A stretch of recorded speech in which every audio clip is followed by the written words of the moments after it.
গোটা দেশের মানুষ তো অপেক্ষা করছে নির্বাচনের জন্য, কিন্তু আইন শৃঙ্খলা পরিস্থিতি যা দাঁড়িয়েছে সেটাতে আমি আপনার খুব সন্তুষ্ট হতে পারছি না।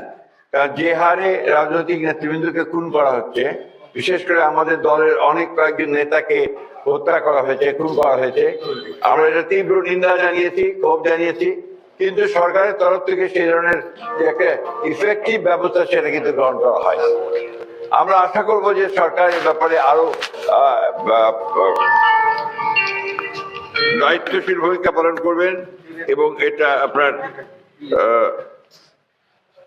এই ঘটনাগুলো যেন পুনরাবৃত্তি না ঘটে ইলেকশনের সময়, সেই ব্যাপারে তারা আরো সক্রিয় ভূমিকা পালন করবেন।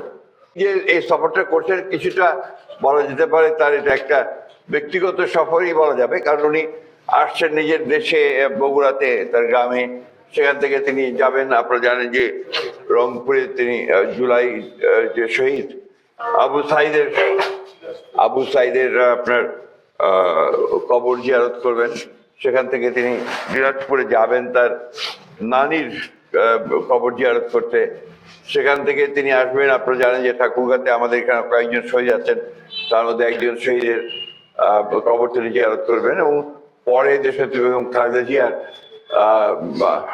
ইন্তেকালে আত্মার অক্ষর আছে যে একটি আপনার গণ একটা দোয়া মাহফিল হবে, সেই দোয়া মাহফিলে অংশগ্রহণ করবেন এবং সেখান থেকে তিনি পঞ্চগড় যাবেন, পঞ্চগড় থেকে তিনি আবার দিক দিয়ে করে যায়। এটাকে বলা যেতে পারে তার একটা ব্যক্তিগত শুভেচ্ছা সফর এবং একই সঙ্গে তার যে দায়িত্ব রয়েছে আপনার এই গণ অভ্যুত্থানের যে সমস্ত শহীদ আমাদের হয়েছেন তাদের প্রতি শ্রদ্ধা জানানোর, সেটাই তিনি জানাবেন।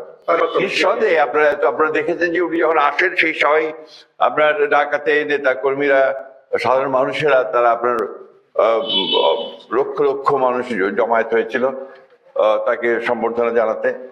এখন এই যখন তিনি গ্রামাঞ্চলে আসছেন, জেলাগুলোতে আসছেন, স্বাভাবিকভাবেই জেলার নতুন নেতা কর্মীরা তারা অনেক বেশি উজ্জীবিত হবেন।